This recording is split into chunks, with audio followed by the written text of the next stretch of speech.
Bonjour Mathieu, bien, écoute, très très bien. Ravi d'être là encore aujourd'hui avec tout le monde qui se connecte tout doucement. Voilà, on attend que les petits coucous arrivent.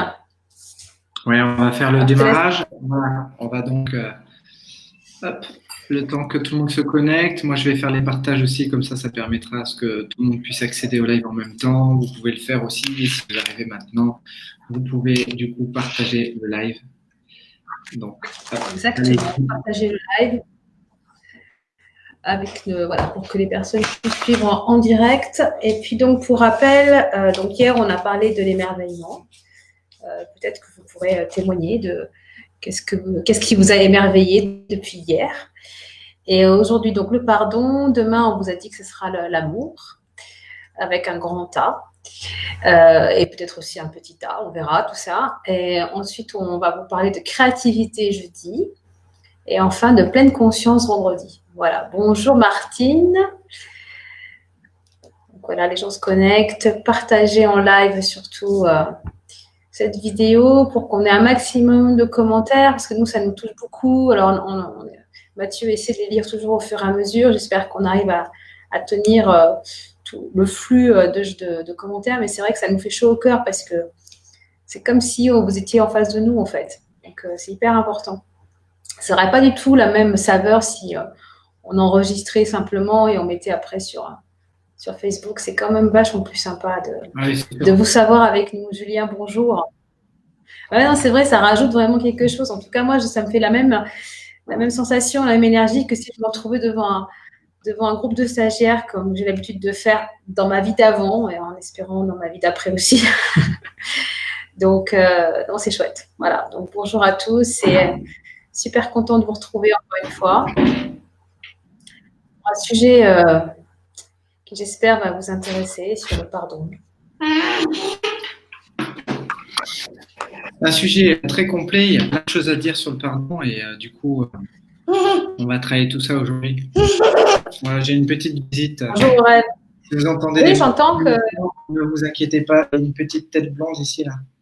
Voilà. Ah, il s'est enfui. T'es échappé, coquin. Et ouais, c'est le travail à la maison. Hein. Vous avez vu le petit logo en haut, Stay Home. Voilà.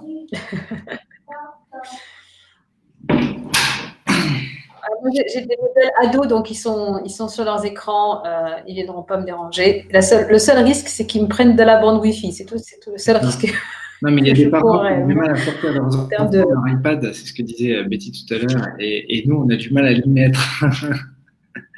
Ils préfèrent Ah bah courir, tant mieux dans ces cas. manger, faire plein de choses. Mais bon, c'est vraiment quand il a vraiment rien à faire qu'il va regarder éventuellement un peu un petit dessin animé par-ci par-là. Donc voilà, aujourd'hui, super thème, on va travailler sur le pardon. Il y a plein de choses à dire sur le pardon. Et puis, le pardon, c'est quoi exactement? Ça sert à quoi? Après, il y a plein d'idéologies aussi autour du pardon. On dit qu'il faut pardonner. Pourquoi il faut pardonner d'abord? Est-ce que c'est la morale qui fait que il faut pardonner? Est-ce qu'on doit pardonner pour la morale? Est-ce que ça a du sens de pardonner? Et puis ensuite, une fois qu'on pardonne, il se passe quoi dans la relation avec les gens avec lesquels il doit y avoir du pardon? Et donc, voilà. Et qu'est-ce que ça change dans les relations aussi, le pardon? Et puis, moi, je vous donnerai aussi une petite vision qui est liée à la conscience familiale, quand même. Voilà. Donc, tout ce qui est lié aux constellations familiales. Et j'apporterai une petite vision aussi par rapport à ça, sur le pardon. Donc, on verrait l'impact qui est lié sur la conscience au niveau de la physique quantique et de la constellation familiale. Allez, bonjour à tous. Salut Olivier, salut Isabelle, Aurel également, salut Bonjour Olivier. Merci. Content de vous retrouver aujourd'hui, une fois de plus. Et on va voir du coup comment on va faire pour la suite. Je pense qu'on va continuer jusqu'à la fin du mois, jusqu'au 30 avril. Et après, on verra du coup, peut-être qu'on en fera d'autres en mai, mais peut-être qu'on va les espacer un peu parce que du coup, moi, j'ai quand même un travail d'écriture à faire en même temps. Il faut que je trouve du temps et on se partage le temps avec mon épouse. Donc voilà, on va voir. Peut-être qu'on fera un tous les 2 jours, tous les 3 jours. On va voir ça avec Amel. Comment on fait? En tout cas, on sera là tous les jours jusqu'à la fin du mois, c'est sûr. Et après, au mois de mai, on va voir en fonction aussi de la reprise du déconfinement, comment on va préparer du coup la reprise. Voilà. Puisque du coup, nous, on est une école de formation, donc en présentiel. Voilà, il nous a été proposé de faire de la formation à distance par le Pôle emploi, par le FIFPL, en tout cas tous ceux qui prennent en charge nos formations. Et pour l'instant, on a refusé parce que l'hypnose, c'est quand même un métier d'accompagnement où on a besoin de présentiel, on a besoin d'humain. Voilà, on peut travailler de la théorie à distance, mais pas la pratique. Et l'hypnose, c'est un métier qui s'acquiert par la pratique. Et certainement pas par la théorie, certainement pas à distance. Voilà, il existe des formations en ligne. J'ai déjà vu ça. Pour de la théorie, c'est bien, mais par contre, ça ne permet pas d'apprendre à pratiquer l'hypnose. Voilà, parce que c'est vraiment quand on est avec une personne que ça devient concret. Donc voilà, donc on verra si on peut reprendre ou pas après le 11 mai. Voilà, j'espère fortement. Certains disent que je suis optimiste là-dessus, mais je pense qu'il faut toujours être un peu optimiste. Après, on verra. On n'est pas comme certaines écoles à faire des formations avec 100 personnes.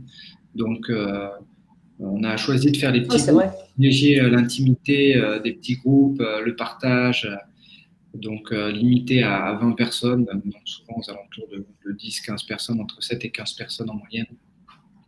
Voilà, donc du coup, il y a de fortes chances qu'on puisse reprendre la formation à partir de mai. Voilà, et ça tomberait bien parce que du coup, j'ai interrompu une formation en Martinique que je vais reprendre. Il y a la GHT qui démarre en Martinique dans la foulée avec l'antenne de l'Écher. Et je sais qu'ils sont pas mal en attente, donc voilà, il me tarde d'aller faire ça. Voilà. Et il y avait une session aussi dans le Pays Basque. Il y a Annecy pour Amel aussi. Toi, tu avais Annecy qu'on va décaler un petit peu, là, parce que du coup, c'était prévu pour le 4 mai. Donc, des participants qui nous ont demandé un petit peu ce qu'on allait faire. J'ai dit qu'on allait décaler peut-être à fin mai, on verra. En tout cas, on va refaire le planning à partir de quand il y aura les annonces faites par le gouvernement, 30 juin par là. On verra s'ils sont précis cette fois, puisque le dernier discours, ils ont annoncé des choses, mais c'était pas assez précis pour qu'on puisse replanifier les dates. Voilà. Donc là, on verra s'ils vont dans la précision de ce qui sera vraiment possible ou pas. Et à ce moment-là, on mettra en ligne le planning sur notre site internet eihpnl.com pour ceux qui l'ont pas encore vu. Voilà. Allez, et ça sera aussi sur notre page Facebook. Hein, donc, de toute façon, vu que vous voyez notre page Facebook, vous verrez automatiquement aussi le planning de formation qui sera mis à jour. Allez, bonjour à tous ceux qui viennent d'arriver. Séverine, Natnat, Céline, Anna, Virgie. Et j'ai oublié personne. C'est super. Voilà. Et ceux qui ont pas des messages qui sont là aussi, mais voilà, je l'ai pas cité. Ok, allez, on attaque. Du coup, aujourd'hui, c'est le pardon. Juste avant, partagez le live si vous ne l'avez pas encore fait. Et merci pour ceux qui l'ont fait déjà jusqu'à présent. C'est super sympa de les partager sur vos pages, sur vos groupes. C'est un petit temps que vous prenez, on sait. Mais en même temps, ça permet à plus de monde de prendre conscience de ces sujets qui ont leur importance. Imaginez tous les sujets qu'on a traités jusqu'à présent. Et on en a traité un sacré paquet. Hein, puisque tous les jours, depuis un mois, on a fait une vingtaine de sujets, peut-être 25, je ne sais plus à combien on est là aujourd'hui, mais ça commence à faire peut-être 25, 26, quelque chose comme ça. Vous les retrouvez? Ça en a fait une quinzaine. Ouais, tu en as fait une quinzaine tout seul. Ouais, j'en ai fait une quinzaine tout seul déjà. Et puis voilà, et vous les retrouverez, Olivier nous les a mis sur notre page YouTube aussi, EIHPNL. Voilà, Covid Transition s'appelait au départ et Un Monde Nouveau aujourd'hui. Donc, vous pouvez les retrouver sur YouTube, c'est assez bien. En plus, vous avez les thèmes. Donc, si jamais vous pouvez aller chercher un thème en particulier qui vous parle ou que vous avez envie de découvrir un peu plus en profondeur, eh bien, faites-le sans problème. Allez-y. Ok, donc le pardon, c'est un sacré sujet et il y a plein de choses à dire, il y a des avis très différents. Peut-être qu'avec Amel, on aura un avis différent aussi là-dessus, hein, je ne sais pas. Mais en tout cas, l'objectif, c'est vraiment d'échanger à travers le pardon. Alors Amel, du coup, le pardon pour toi, c'est quoi? Qu'est-ce que tu as envie d'apporter un petit peu sur ce live à propos du pardon? Alors, moi, ce que j'ai envie de dire, c'est que pourquoi est-ce que je parle du pardon? Pourquoi est-ce que dans mes accompagnements, c'est quelque chose qui revient, que ce soit en individuel ou en collectif? C'est parce qu'en fait, j'ai pris conscience qu'il y a beaucoup de personnes qui ont des souffrances, des blessures, que ce soit de leur famille, de leurs parents, de proches, d'amis, etc. Et je sens que le fait qu'il continue à souffrir parce qu'il y a du ressentiment, parce qu'il y a une attente quelque part d'une réparation qui vient de l'extérieur, ces personnes se retrouvent bloquées et souffrent beaucoup. Et donc là, ça m'a vraiment interpellée parce que moi, je suis quelqu'un qui pardonne assez facilement en fait. Et ça m'a étonnée en fait de voir ces personnes qui entretenaient, parce que moi de l'extérieur, je sentais qu'elles entretenaient leur souffrance. Et c'est leur dire mais lâche le truc, ça marche pas du tout. C'est pas comme ça, ce serait trop simple. Et donc je me suis intéressée au pardon parce que c'est pas un mot qui est dans mon vocabulaire habituel. Enfin, il est venu dans mon vocabulaire maintenant que je suis accompagnante, mais si tu veux, il y a 10 ans en arrière, le pardon, c'est pas un mot que j'utilisais beaucoup, à part comme mot de politesse, pardon, excusez-moi. Mais c'est pas un mot que j'utilisais. Pourquoi? Parce que pour moi, il avait une connotation religieuse dans laquelle je ne me reconnaissais pas. D'accord? Donc c'est pour ça que ce mot, voilà, il m'intéressait pas plus que ça. Et c'est finalement en me retrouvant face à ces personnes en souffrance que je me suis dit, bah en fait ouais, pardonner, ouais c'est ça, c'est pas con quoi, c'est peut-être ça qu'il faut faire. Donc du coup je me suis intéressée au pardon. Et d'abord je me suis dit bon qu'est-ce que c'est? Donc définition, moi je suis basique. Dès que je sais pas ce que ça veut dire exactement, je prends le dictionnaire. Donc c'est l'action de tenir pour nulle une faute, une offense, de ne pas en tenir rigueur au coupable et de ne pas lui en garder de ressentiment. Bon, ok, une fois qu'on a dit ça, alors je me suis amusée à faire explorer ce mot par mes stagiaires en disant bon alors, le pardon, qu'est-ce que ça vous fait tout de suite? Et en fait, j'ai des réactions assez violentes de la part des gens, surtout ceux qui ont du mal à pardonner, parce qu'en fait, ils mettent dans le mot pardon des choses qui n'ont rien à y faire, à mon sens. Après, on peut changer de mot, hein, d'accord, hein, c'est une convention, hein, le mot pardon, si ça ne vous plaît pas, vous mettez autre chose, ça n'a aucune importance, l'essentiel, c'est qu'on se met d'accord, quoi. Alors, je vais vous dire déjà ce que ça n'est pas. En tout cas, moi, dans ma définition du mot pardon, voilà ce que ça n'est pas. Ça n'est pas cautionner ou excuser. Okay. Si un acte est inacceptable ou s'il est même condamnable, on peut aller jusque-là, eh bien, on fera tout ce qu'il faut pour que cette personne réponde de ses actes. D'accord? Donc, c'est pas du tout dire je t'excuse, quoi. Ok, on passe l'éponge. C'est la confusion que font les gens là-dessus. Voilà. Donc, ça, c'est la première chose à faire. Il faudrait que ce soit en accord avec ce qui s'est passé. Exactement. Alors qu'en fait, c'est pas du tout ça, pardonner. Pardonner, ça n'a rien à voir avec cautionner ou excuser. Déjà, quand je leur dis ça, je sens déjà dans leur regard, ça se détend, hein, qu'ils sont « Ah, d'accord, ok, maintenant je peux t'écouter ». Ensuite, ça ne veut pas dire non plus se réconcilier, parce que si on parle, par exemple, d'un parent qui a été maltraitant, qui n'a pas fait voilà, son job de parent, et malheureusement, il y en a, eh bien, ça ne veut pas dire se réconcilier, parce que ça peut, déjà, ça n'a rien à voir avec ça, et puis dans la réconciliation, il faut être deux. Donc, vous pouvez faire votre petit bout de chemin, mais si l'autre n'a pas envie de faire son petit bout de chemin, il n'y aura pas de réconciliation. De toute façon, ça n'a rien à voir avec la notion de se réconcilier. C'est pas parce que vous pardonnez à votre père parce qu'il vous a, je sais pas, vous tapé dessus, que vous êtes obligé de vous le farcir tous les dimanches en repas de famille. C'est pas ça le projet. Donc déjà, ça c'est important. Ensuite, c'est pas oublier. C'est pas dire, alors c'est pas non plus entretenir une espèce de mémoire morbide du truc et de l'entretenir et de entretenir du coup le ressentiment qui va avec et forcément de bien repasser la petite cuillère dans la blessure. Non, non. Mais c'est pas non plus l'idée de dire j'en garde aucune trace dans ma mémoire parce que les blessures sont source d'enseignement. Hein. C'est juste je m'en rappelle mais je souffre plus. C'est pas non plus être, vous savez, le gentil. Oui, alors le gentil de façon très péjorative. C'est un mot que j'aime beaucoup dans le mot gentil, mais malheureusement, des fois, il est vraiment très galvaudé. Moi, j'aime bien dire, on l'aime bien au village. C'est-à-dire un peu niais, un peu nunuche. Et du coup, une forme de faiblesse. D'accord? Je pardonne parce que je suis faible. Parce que je peux pas faire autrement, parce que j'ai pas le courage de dire non, j'ai pas le courage de dire stop, non, c'est pas du tout ça, pardonner. C'est pas être lâche du tout. C'est pas non plus un cadeau qu'on fait à l'autre. On dit allez, je suis magnanime, je suis généreux, je te pardonne. Non, c'est pas ça non plus pardonner parce que ça n'a rien à voir avec l'autre. Vous allez voir qu'il s'agit uniquement que de soi. Et donc le cadeau, on le fait pas à l'autre, mais on le fait à soi. C'est pas non plus se dire moi, je pardonne que lorsque l'autre m'aura demandé pardon. C'est comme si vous étiez blessé par quelqu'un. Imaginons quelqu'un vous donne un coup de couteau et vous dites je ne cicatriserai que lorsque l'autre amènera l'antiseptique et le sparadrap. Sinon, je garde la plaie ouverte. C'est pas comme ça que ça marche non plus. Mais c'est l'idée, vous voyez la métaphore. La métaphore est intéressante. On attend souvent que celui qui nous a fait offense, qui nous a blessés, qui nous a fait du mal, vienne nous demander pardon pour qu'il y ait réparation. J'ai une grande nouvelle à vous annoncer. Vous n'avez pas besoin de l'autre pour ça. Ça, c'est une première chose très importante. Et enfin, ça n'est pas forcément religieux. Voilà, ça, moi aussi, ça m'a fait du bien de le savoir parce que je ne me reconnaissais pas dans ce pardon religieux, que je respecte par ailleurs, mais qui ne me correspond pas. Et tu donc, peux ce n'est pas... Qu'est-ce que le pardon religieux, du coup? Eh bien, en fait, dans le pardon religieux, ben, c'est un peu, pour moi, c'est d'ailleurs assez abstrait finalement. C'est cette notion de pardonner mes offenses et ceux qui m'ont offensé. Vous savez, les prières, c'est une espèce de quelque chose qui nous est proposé, peut-être même proposé d'une manière un peu très dirigée. Mais en fait, c'est-à-dire qu'il faut être croyant pour pardonner, en gros, comme si c'était que les croyants qui étaient capables de cette générosité du cœur et de se dire parce que Dieu existe, alors je donne mon pardon, parce qu'il y a une justice, etc. divine. En fait, vous pouvez croire ça et c'est très bien, mais vous pouvez aussi être comme moi, ne pas croire ça et être capable de pardonner pour autant. Voilà ce que ça n'est pas, selon ma définition. Alors, qu'est-ce que c'est?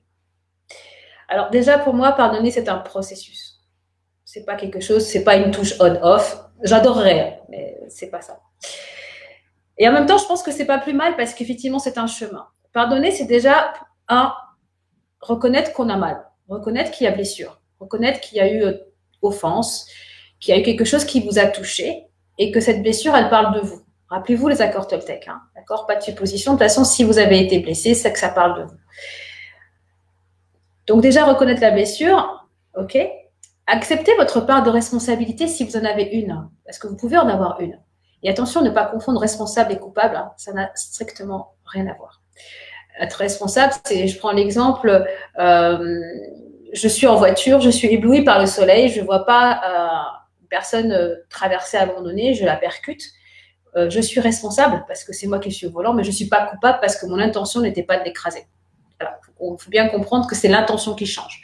Donc, dans la responsabilité, bah oui, c'est moi qui agis, mais mon intention n'était pas de faire du mal, donc je ne suis pas coupable. Et donc, déjà, si on peut déjà réfléchir, est-ce que j'ai une part de responsabilité? Parfois oui, parfois non. Si on est enfant, on n'en a aucune. Si on est adulte, bah, la question se pose. En tout cas, la question se pose. Ensuite, une fois qu'on a fait ça, eh bien, pardonner, ça veut dire lâcher. Ça veut dire, non, comme j'ai dit, hein, c'est pas cautionner. S'il faut porter plainte, il faut porter plainte. Enfin voilà, il faut faire tout ce qu'il y a à faire pour que la justice, en tout cas, soit rendue. Mais pardonner, ça veut dire je m'autorise à cicatriser. Je m'autorise à ne plus avoir mal. Et donc, il ne s'agit que de soi. Donc, ça veut dire c'est lâcher l'offense qu'on nous a faite. C'est lâcher aussi un peu l'ego sur ce coup-là. Et se dire, parce que sinon, c'est « Ah, il m'a fait ça à moi ». Et on est complètement... on tombe un peu amoureux de cette souffrance et on l'entretient. Et c'est quelque chose d'assez malsain. Alors qu'en fait, l'idée, c'est... Comment? Dans la victimisation. Exactement. En fait, ça nous complaît. Voilà, on se complaît dans la victimisation parce que finalement, je vous rappelle que quand on est victime, pourquoi est-ce c'est quoi la victime? C'est qu'elle est responsable de rien. Hein, donc c'est très douloureux, mais ça peut être confortable. Donc finalement, c'est reconnaître, donc ça part de responsabilité, c'est arrêter d'être une victime, c'est s'autoriser à guérir, parce que le pardon, il vous fait du bien à vous. C'est pour ça que c'est super intéressant. C'est-à-dire, c'est lâcher le truc, c'est arrêter de le ruminer, de l'entretenir. Et c'est vraiment, c'est rien oublier, mais en même temps, au niveau émotionnel, mettre les compteurs à zéro. Et je trouve que c'est, alors, moi, quand j'ai commencé à travailler sur le pardon il y a quelques années, je me suis dit, mais moi, je pardonne à tout le monde, moi, je suis pas comme ça. En fait, quand j'ai commencé à réfléchir,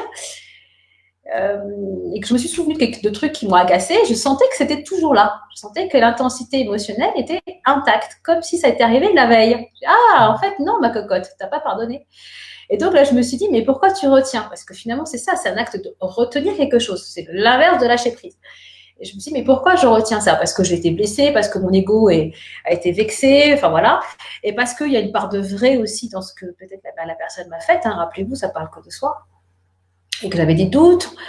Et en fait, finalement, quand j'ai travaillé là-dessus, je me suis dit, bah, imagine cette personne en face de toi, et elle dit, bah, écoute, tu sais quoi, je te pardonne, et lâcher le truc, quoi. Bah, des fois, c'est facile, puis des fois, ça l'est moins. Donc, c'est ce que je dis, il y a un processus, c'est un vrai chemin.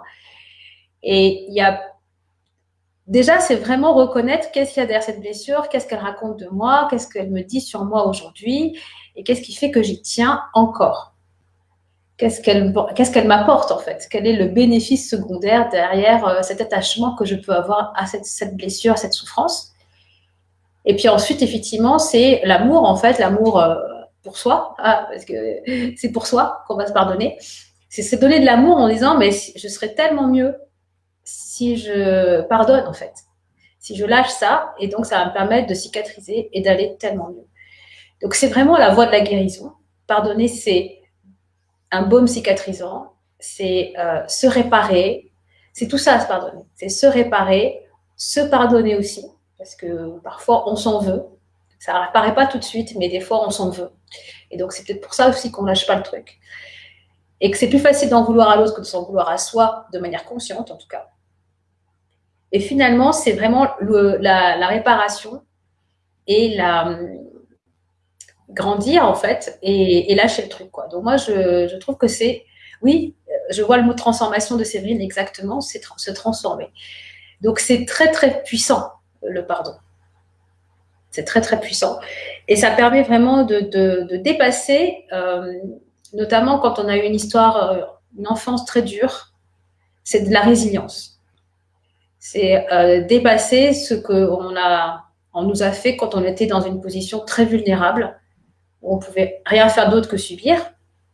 Et j'aime beaucoup cette phrase d'Albert Camus qui dit, non, c'est Jean-Paul Sartre, qui dit un homme ou une femme peut toujours faire quelque chose de ce qu'on a fait de lui. J'ai perdu Mathieu. Non, je suis là toujours. Pourquoi j'ai un écran vert d'un coup? Ah, si t'as... Non, mais écoute, ici tout à l'heure. Ça y est. C'est bon. Voilà, donc un homme ou une femme peut toujours faire quelque chose de ce qu'on a fait de lui ou d'elle. Et ça, je trouve que c'est une phrase réconfortante parce que il n'y a aucune fatalité. C'est pas parce que vous avez eu un mauvais jeu à la naissance que tout est foutu. Et vous pouvez pardonner, même à des bourreaux terribles. Vous pouvez pardonner et vous verrez quand on parlera de l'amour demain, notamment dans le couple, vous avez intérêt à le faire, sinon la vie à deux est juste impossible. Il y a Daniel qui dit bonjour à vous deux, je ne pourrai pas vous suivre en live, mais en replay, j'espère que vous me pardonnerez. Absolument pas, Daniel. Non, nous, on ne pardonne pas. Non. Comme il n'y a pas d'offense, il n'y a rien à pardonner. Mais nous, on ne le fait pas. Hein.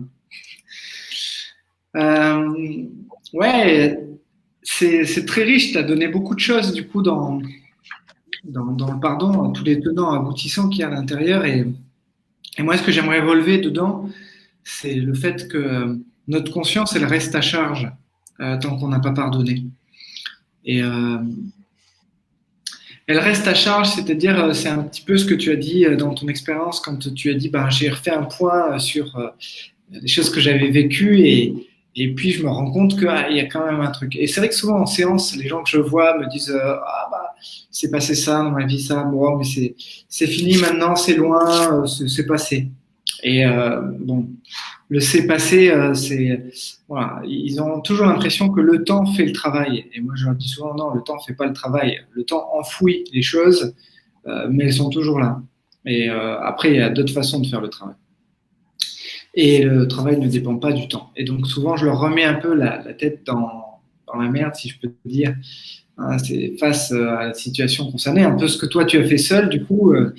C'est de dire, voilà, et là, du coup, comment vous vous sentez là quand vous regardez à nouveau cette situation, quand vous y repensez, et là, c'est les larmes qui tombent, c'est l'émotion qui monte, donc on va dire, non, c'est vraiment bien traité, ça. c'est bien géré, effectivement, hein. Le temps a bien fait le travail. Alors, dire, je pensais avoir travaillé dessus, je pensais que c'était fini, apparemment, pas vraiment. Voilà. Et le seul moyen de le voir vraiment, c'est de regarder vraiment les situations qu'on a vécues et de voir à quel point émotionnellement elles sont encore présentes dans notre corps. À quel point notre corps va se crisper aussi quand on va repenser à certaines situations. Voilà. Et comment l'énergie se bloque finalement. Alors qu'au final, quand vous avez vraiment pardonné, c'est fluide. Voilà, vous sentez que c'est fluide à l'intérieur de vous, que vous pouvez revoir la personne concernée ou les personnes concernées, et voilà, et que ça vous génère rien à l'intérieur. il y en a qui disent, ça me fait assez rire, mais qui disent ah moi je suis pas rancunier, par contre j'oublie pas. Voilà, c'est Je reconnais que aussi. j'ai envie de vous raconter. Mais alors du coup, j'ai quand même envie de partager la vision que moi j'ai apprise avec la constellation familiale aussi en observant la constellation familiale. Parce que effectivement, pardonner, déjà c'est bien que Amel ait dit tout ce que ça n'est pas au départ, parce que les gens font la confusion avec voilà, avec le fait d'être d'accord avec ça, etc. Et puis la conscience familiale, j'ai l'impression que ça va un peu plus loin que ça, dans la mesure où c'est pas juste le pardon. Je pense qu'il y a une vraie façon de pardonner. On peut arriver à pardonner voilà, simplement, mais ça n'enlèverait pas les conséquences. Et par contre, je pense qu'il y a un pardon qui peut être plus profond au niveau de la conscience et qui va être plus efficace. Donc, regardez pour les fois où vous avez pardonné, est-ce que quand vous êtes en situation avec ces personnes-là, est-ce que quand vous les voyez ou repensez à elles ou à ces situations, est-ce que vous êtes vraiment fluide avec ça? Et si vous sentez que vous n'êtes pas vraiment fluide, pour moi, c'est que le pardon n'a pas été fait en totalité. Il est fait en théorie, c'est vrai. Vous le dites dans votre tête, oui, oh, j'ai pardonné, mais pas vraiment. Et en fait, pourquoi je vous dis ça? Parce que dans la relation, il y a entre deux personnes, il y a des interactions qui se font. Et quand il y a un affect émotionnel, il y a des liens qui se créent à ce moment-là, c'est des liens quantiques qui vont marquer la conscience de l'un et de l'autre. Et ces liens, quand ils vont marquer la conscience, ça va rester. Il y a une expérience qui va être interprétée et cette interprétation va marquer la conscience des deux personnes. Je vais parler de constellation familiale, mais ce n'est pas forcément que avec la famille, c'est deux interactions avec vous et une autre personne qui peut être un étranger, voilà, avec qui il se passe quelque chose et quelque chose qui va vous marquer. Le truc, c'est que de ce qui va se passer et de l'interprétation que vous allez en faire, vous allez en retirer une émotion, un sentiment, une façon de réagir à ça. Et aussi, ça va marquer votre identité. Donc, vu que votre identité va être affectée par ce que vous avez vécu avec cette personne, eh bien, juste pardonner ne suffira pas. Il va falloir, du coup, se libérer son identité aussi de ce qui a été impacté par l'expérience. Et donc, le pardon, pour qu'il devienne libre, c'est donc se libérer de l'influence qui est venue s'agripper et s'accrocher sur votre identité. On a parlé de la victimisation, il y a de la victimisation consciente. Si je gagne quelque chose à être la victime, à jouer la victime parce que j'ai été victime de telle chose et du coup, on prend soin de moi, on me protège, on me sécurise. Du coup, c'est confortable. Donc, j'aime bien ce mécanisme-là des autres. Donc, je ne vais pas conscientiser ça parce que c'est pas très beau à voir, mais par contre, je vais continuer de le faire parce que du coup, c'est confortable pour moi. D'accord? Donc, il y a ça. Ça, c'est la conscience. Quand ça rentre dans une forme de conscience, le fait d'aller chercher un bénéfice secondaire. D'accord? Mais il y a des fois où c'est marqué et là, c'est pas lié à un bénéfice. Je vais vous donner l'exemple, vous allez très vite comprendre.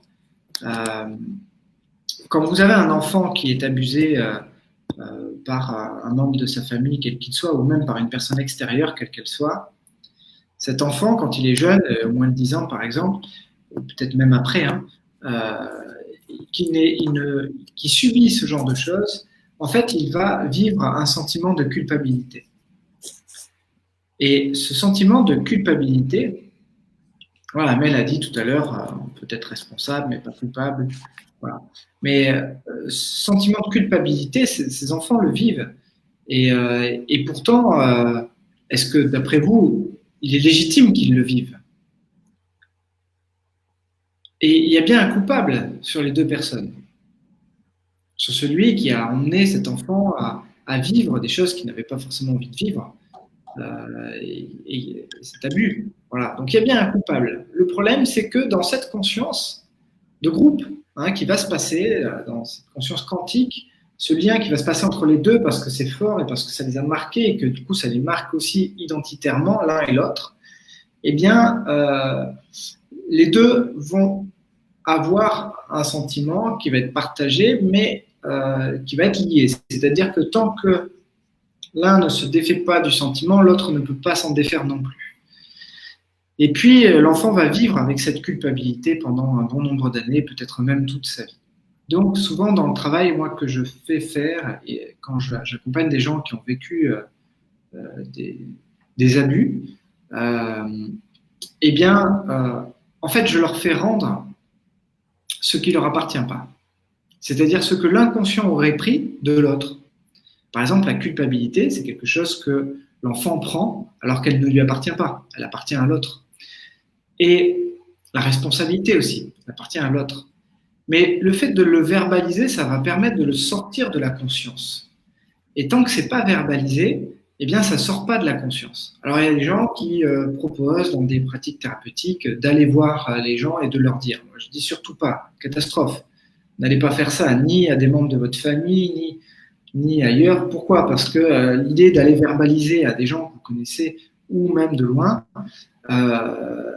ça resterait dans l'attente d'une réaction de leur part et du coup qu'ils soient dans l'accueil de ce que vous allez verbaliser. Or, s'ils ne sont pas dans l'accueil mais qu'ils ferment la porte et qu'ils vous renvoient en plus le truc, ça ne va faire qu'empirer la situation. Donc, je suis le premier à dire, n'allez pas forcément voir, si vous avez été maltraité par vos parents, d'aller leur dire leur cas de vérité. Si jamais ils ont fait un travail sur eux et qu'ils sont capables aujourd'hui d'être objectifs et d'accueillir ça, et de dire oui, je suis désolé, tu as raison, etc. Ça c'est bien, mais dans la théorie, dans la pratique, ça se passe très peu comme ça, parce que les parents qui ont fait souffrir leur enfant portent cette souffrance en eux, et cette souffrance est toujours là après, et donc ça leur ramène encore plus dans leur souffrance que de leur dire un petit peu ce qui s'est passé. Donc, c'est pas le schéma le plus facile, le plus fluide, et avec lequel vous allez vous en sortir le plus facilement.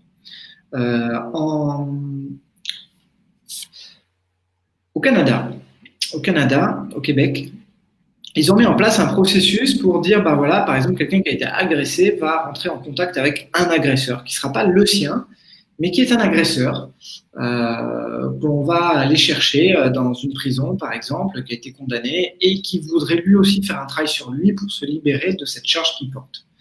Donc en fait, ça met 1 an de processus administratif pour les réunir tous les deux.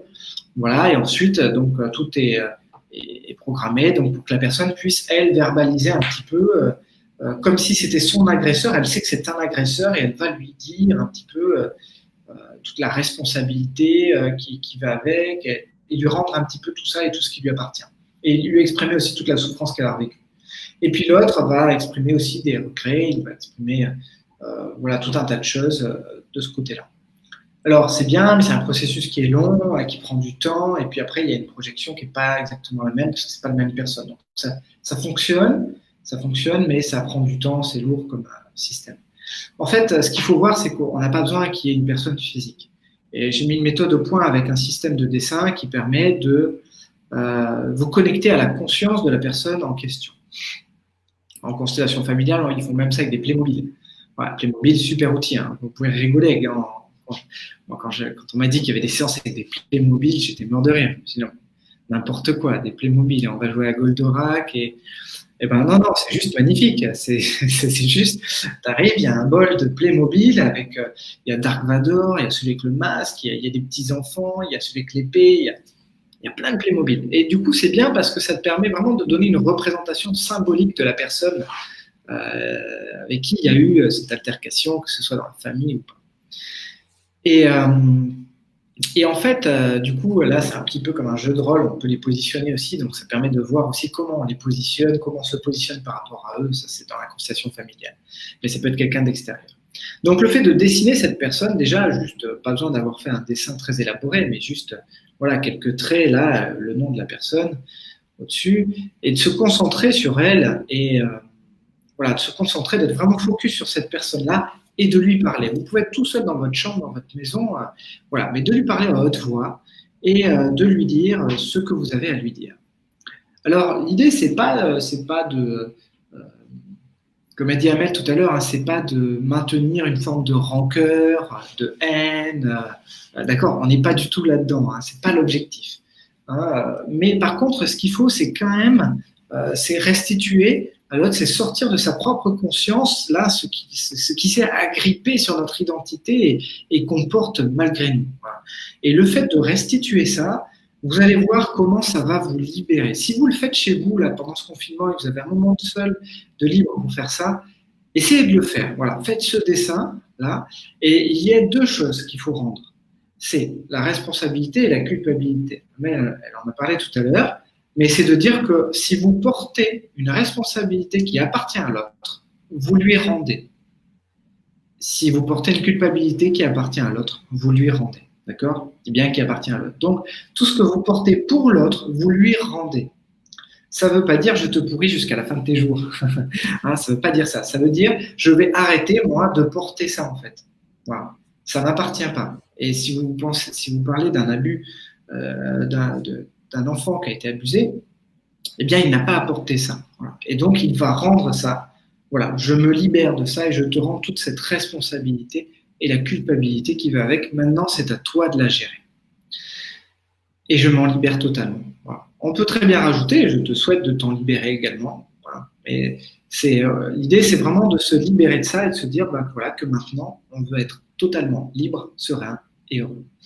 Et le pardon, pour moi, en fait, il a un objectif, c'est d'emmener votre esprit à être en paix. Puisqu'on parle du bonheur comme le bonheur étant la paix de l'esprit. Et tant qu'il y a cette friction à l'intérieur de votre conscience, il y a cette tension qui se crée et du coup vous la ressentez dans votre corps. Pourquoi on a beaucoup de gens qui ont des problèmes d'arthrose, de dos, qui sont complètement bloqués à la fin de leur vie. On a l'impression que c'est la maladie du siècle, ça. Voilà, même les médecins, ils en voient tellement qu'à un moment donné, ils voient ça partout. Dès que vous avez mal au dos, c'est l'arthrose. L'arthrose, elle démarre même à 20 ans maintenant. Donc, non, c'est pas ça. C'est qu'à un moment donné, il y a des tensions qui s'accumulent dans votre conscience et qu'il faut libérer tout ça parce que quand ça devient trop en charge, ça tend tout votre corps, vous êtes tendu, vous avez la nuque qui se tend, ça fait mal, vous avez des maux de tête, vous avez le dos en vrac, etc. Donc, c'est vraiment, pour moi, c'est vraiment ça, le pardon, c'est libérer ma conscience. Voilà, c'est comme ça que je vois ça. Je pardonne et c'est un processus de libération de ma propre conscience pour emmener mon esprit à être en paix. Et si je suis en paix dans mon esprit, alors c'est ok, voilà. Et si je suis en paix, je suis pas dans la haine, je suis pas dans, parce que du coup, ça veut dire que la paix ne peut pas alimenter la haine, d'accord? Si vous êtes encore dans la haine, dans la rancœur, c'est que vous n'avez pas fait le travail encore de pardon, vous êtes encore touché, vous êtes encore affecté avec ça. D'accord? Alors qu'à partir du moment où vous êtes en paix, c'est lisse, quoi. Il n'y a pas de problème avec l'autre et vous n'en voulez pas, et voilà. Mais souvent, j'ai des gens qui viennent en séance et qui me disent ouais, j'ai pardonné. Mais dans leur façon de pardonner, je constate quand même qu'ils sont accueillis. Qu'ils ont accueilli ce qui s'est passé et que ça fait partie de leur identité. Certes, mais que c'est toujours présent. Parce que bien sûr, on ne peut pas changer le passé. Quelqu'un qui a vécu une expérience, ça fera toujours partie de son histoire. Mais l'histoire, c'est un moment donné de la vie. C'est un point, une petite croix sur la ligne de temps. D'accord? C'est une petite croix, c'est ici, là. Clac. C'est pas toute la vie, d'accord? C'est pas, on porte pas cette croix. Et c'est comprendre ça. C'est oui, ça fait partie de l'histoire, oui. Et d'ailleurs, en hypnose, on a des protocoles trauma qui sont fabuleux. Le protocole trauma, en une séance, on peut libérer.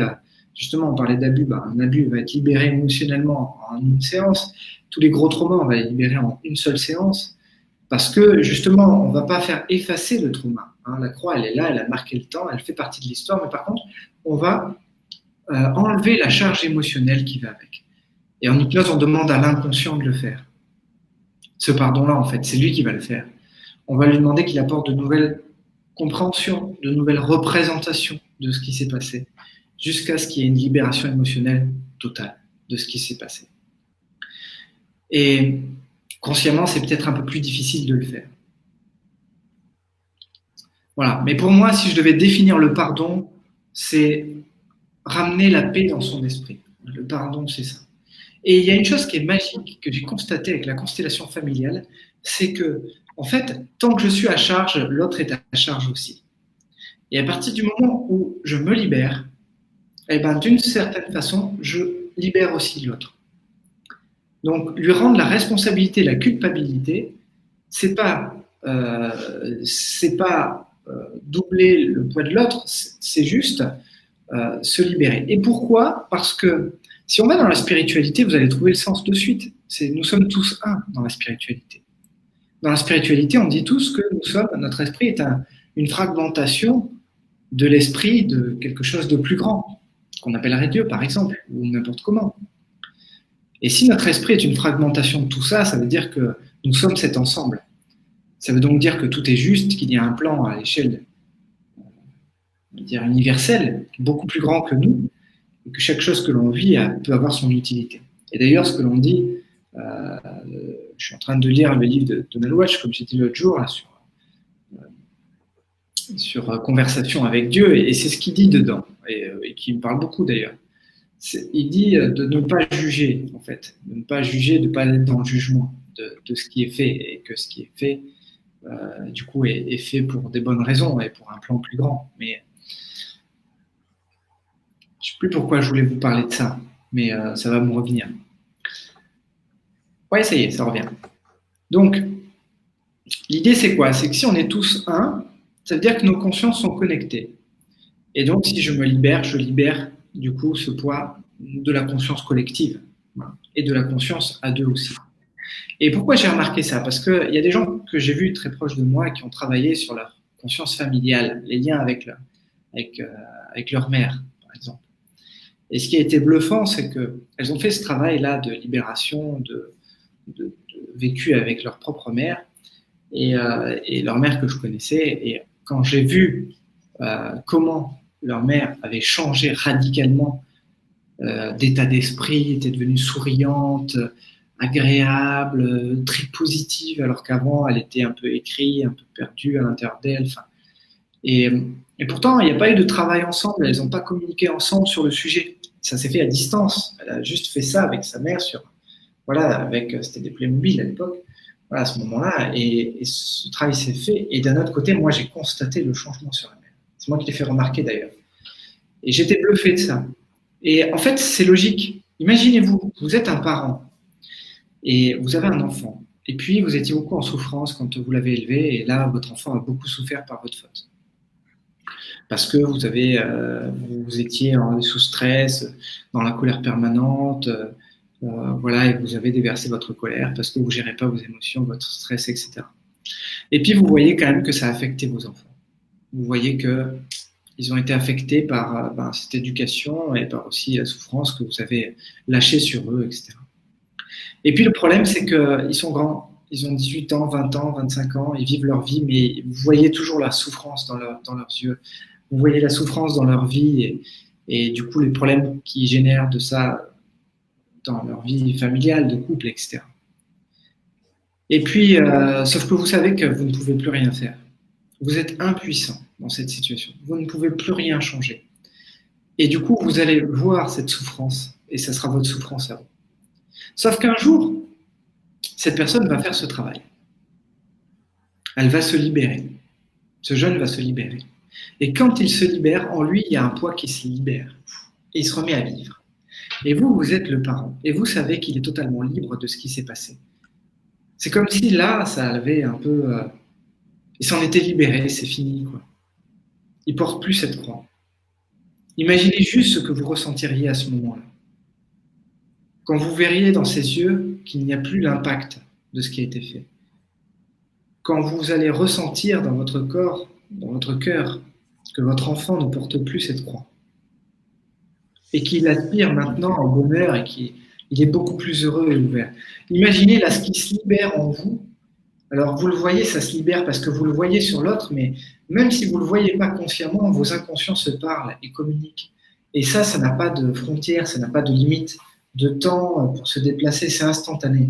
Nos inconscients savent ce qui se passe. Voilà. Et même à l'autre bout de la planète. Ça, c'est juste fabuleux. Voilà. Moi, j'ai découvert ça avec la constellation familiale.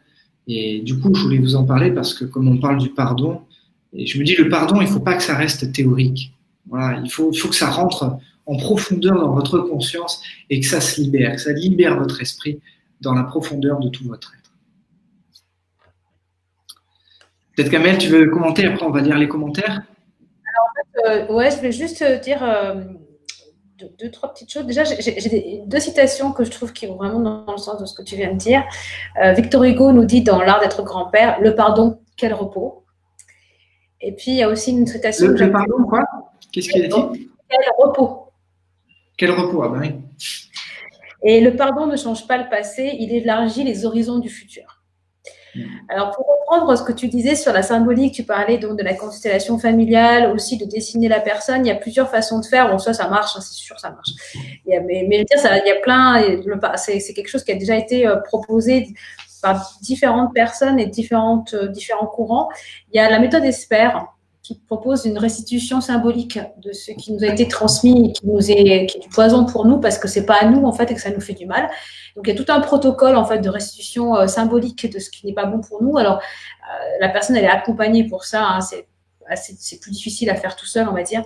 Mais en gros elle va décider de soit d'écrire, soit de représenter, de créer enfin quelque chose qui représente symboliquement le poison qui lui a été transmis dont elle ne veut plus.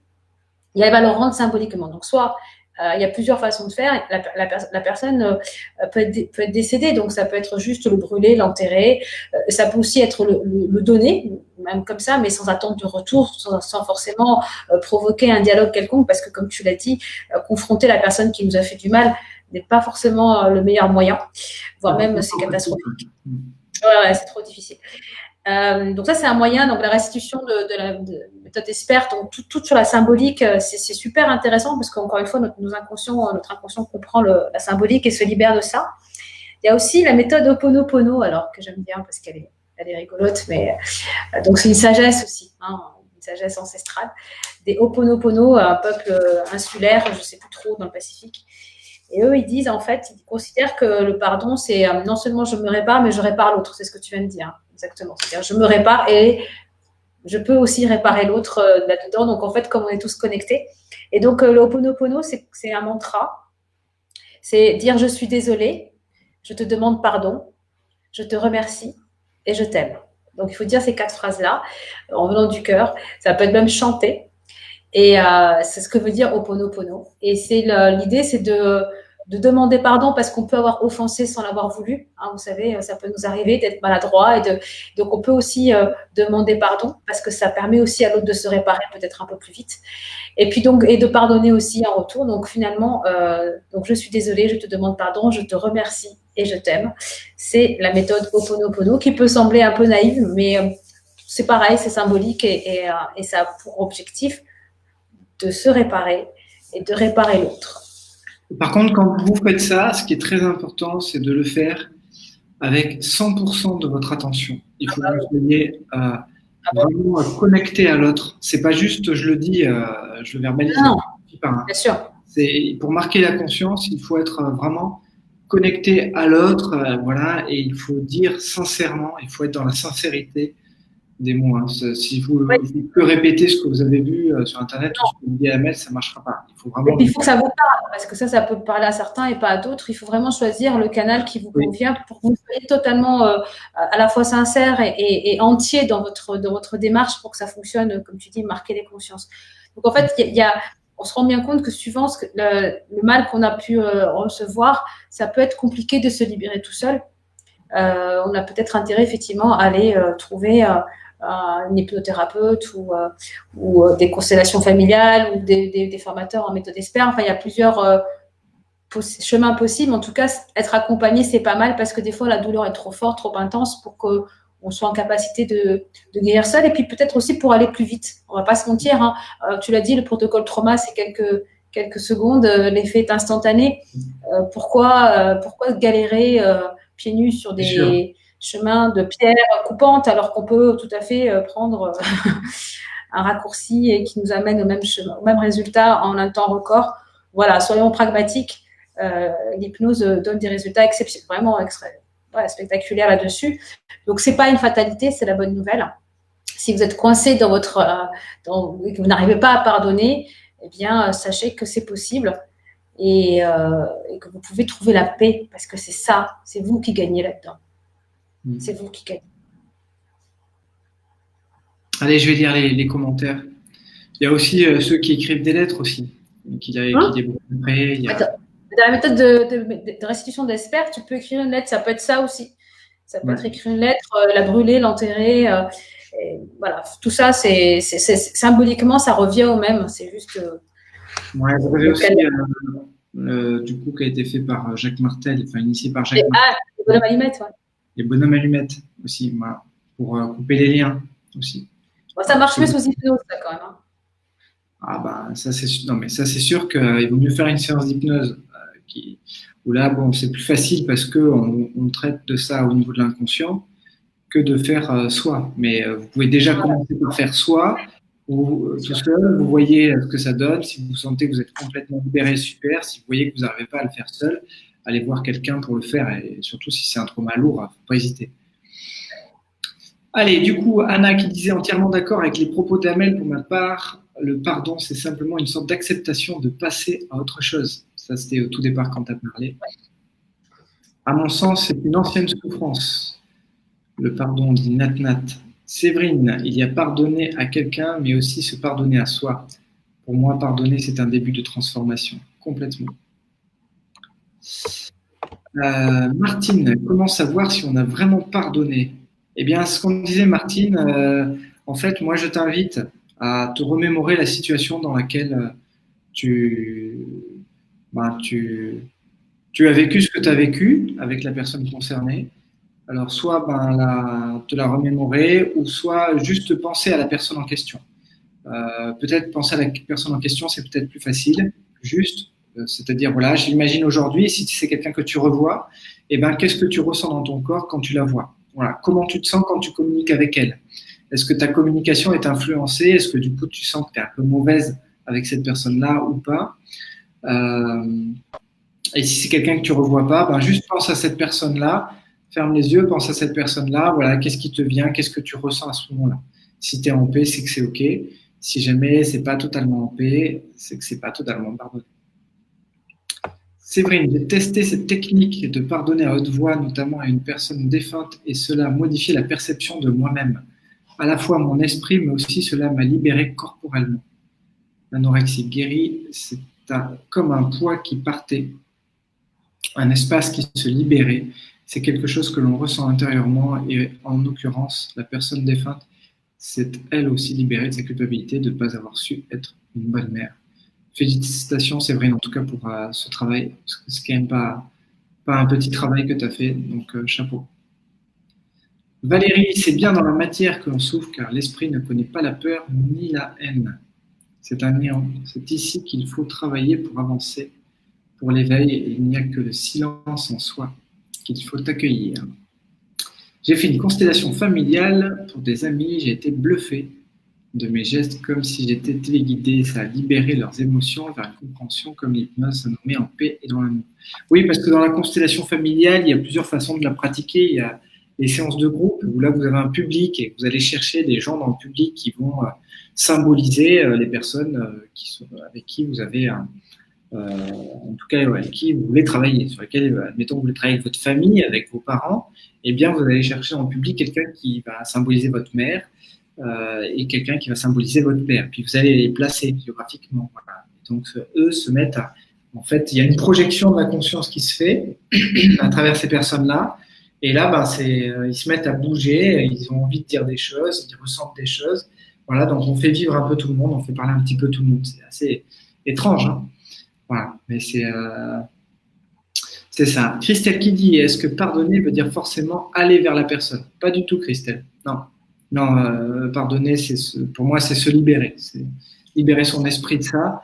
Ça ne veut pas dire qu'il faut entretenir les relations, ni aller voir cette personne. Pas du tout.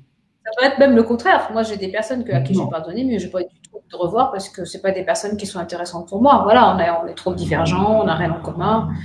Et c'est tout. Donc, je remercie pour le chemin parcouru ensemble, mais ça s'arrête là. Si c'est des gens qui te font du mal, après, pas de raison de rester dans ce genre de relation. Donc, si tu restes dans une relation de quelqu'un qui te fait du mal, c'est que tu n'es pas au bon endroit avec les bonnes personnes. C'est qu'il y a des choses à comprendre, à travailler. Voilà, donc ça veut dire qu'il faut justement entretenir ce genre de relation. Ah, Valérie qui dit à Séverine, bravo Séverine. Vierge, quoi que l'on ait vécu, nous devons partir où nous sommes actuellement. D'où nous sommes actuellement. Merci à mes. Ça, c'est sûr que pour partir de ce monde, il faut mieux partir en paix. On peut dire qu'on a pardonné tout en étant méchante. On peut dire qu'on a pardonné. Oui, bah après, lui, ça ne sert pas à grand-chose, mais ce qui compte, c'est pour toi. Voilà. C'est que ton esprit à toi soit en paix. Parce que si jamais tu dis à l'autre que tu as pardonné, c'est que tu es dans l'attente qu'il y ait quelque chose qui change dans cette relation vis-à-vis de l'autre. Je veux dire, tu as des commentaires de Christine qui ne pouvait pas être en live là, mais qui regardera le replay et c'est un sujet qui lui parlait beaucoup. Elle dit, pour celui qui le reçoit, tout comme celui qui le donne, c'est une énergie que je place au-dessus des autres. Celui qui a la faculté de pardonner a atteint un niveau de sagesse supérieur. Jésus sur la croix, au milieu de ses souffrances, aurait dit cette phrase sublime, Père, pardonne-leur, ils ne savent pas ce qu'ils font. Le pardon te garde en paix et te relie directement à la source. Il est nécessaire de l'expérimenter sincèrement, pas de manière intellectuelle, mais bien avec le cœur pour comprendre ses bienfaits sur les autres. C'est vraiment la clé de beaucoup de guérisons. Dans l'amour inconditionnel, bien sûr, tout est lié dans votre semaine d'études avec tous ces thèmes abordés. Voilà ce qu'a dit Christine également. Ok, et Christelle qui dit, comment savoir que comment savoir que veut dire en vouloir à quelqu'un? Ah, en vouloir à quelqu'un, c'est aussi avoir une émotion, une forme de rancœur vis-à-vis d'elle et qui soit dans une énergie plutôt une énergie de colère, plutôt une énergie pas forcément positive, quoi. Voilà, c'est ça. Quand j'en veux à quelqu'un, je lui en veux pour ce qu'il a fait, donc je lui reconnais sa culpabilité, mais je lui reconnais aussi, du coup, indirectement, l'impact que ça a eu sur moi, la souffrance que je vis. Voilà, et cette souffrance, eh bien, elle cherche un coupable. Hein, vous savez, en France, on a ça aussi. Hein, dès qu'il y a un problème, on cherche un coupable. Aux États-Unis. Voilà, donc, il faut un coupable et il faut faire tomber des têtes. Voilà. Bah, là, c'est un peu pareil. Quand vous avez une souffrance en vous, c'est qui est le coupable. Voilà. Et on a l'impression que parfois, en trouvant un coupable, ça va aller mieux. Voilà. Et parfois, ça aide, mais parfois, ça ne suffit pas. C'est-à-dire qu'il faut vraiment faire le travail à l'intérieur de soi aussi. Donc voilà, sujet passionnant en tout cas sur le pardon. Et puis, j'espère que ça vous a plu, que ça vous a apporté des réponses aussi, des petits outils. Si vous avez de la pratique à faire, je vous invite à le faire. Et puis, vous pourrez bien sûr nous mettre un petit message dans les prochains lives si vous avez besoin de compléments là-dessus. Amel, qu'est-ce que tu voulais rajouter? En fait, je voulais juste, si c'est OK pour toi, j'ai un tout petit conte sur le pardon que je trouve tout mignon. Tu pourrais très bien conclure cette vidéo aujourd'hui. Alors, c'est parti. C'est l'histoire de deux amis qui marchaient dans le désert. À un moment donné, ils se disputèrent et l'un d'eux gifla l'autre. Le dernier, endolori mais sans rien dire, écrivit dans le sable « Aujourd'hui, mon meilleur ami m'a donné une gifle ». Ils continuèrent à marcher puis trouvèrent un oasis dans lequel ils décidèrent de se baigner. Mais celui qui avait été giflé manqua de se noyer et son ami le sauva. Quand il se fut repris, il écrivit sur une pierre « Aujourd'hui, mon meilleur ami m'a sauvé la vie ». Alors celui qui avait donné la gifle et avait sauvé son ami lui demanda « Mais quand je t'ai blessé, tu as écrit sur le sable et maintenant tu écris sur la pierre. Pourquoi ?» L'autre ami répond « Quand quelqu'un nous blesse, nous devons l'écrire dans le sable où les vents du pardon peuvent l'effacer. Mais quand quelqu'un fait quelque chose de bien pour nous, nous devons le graver dans la pierre où aucun vent ne peut l'effacer. » Voilà. Magnifique. Un peu de poésie pour finir. Du coup, ce live, c'est sympa. Très, très bien. Bon, ça prépare le terrain pour demain, puisque... Ouais. Gros thème demain. Ouais. Gros thème demain. Donc, maintenant que le pardon, c'est acquis, on va pouvoir juste évoquer la notion de pardon demain, parce que pour continuer à aimer, il faut pardonner. Oui. Donc demain, le thème, c'est l'amour, pour ceux qui ne le savent pas. Mm. C'est quand même une grosse thématique et qui, selon certains philosophes, voilà, au-delà du bonheur, ce serait la quête ultime. Ouais, parce qu'on dit souvent que la quête, c'est le bonheur, mais pour d'autres, c'est l'amour. Donc on verra tout ça demain à 15 heures. Gros sujet demain et donc soyez à l'heure ou en replay également si vous le souhaitez. Voilà. Et, je vous souhaite une très belle fin de journée et je vous dis du coup à demain. Au revoir à tous. Au revoir. Bye. Bye bye.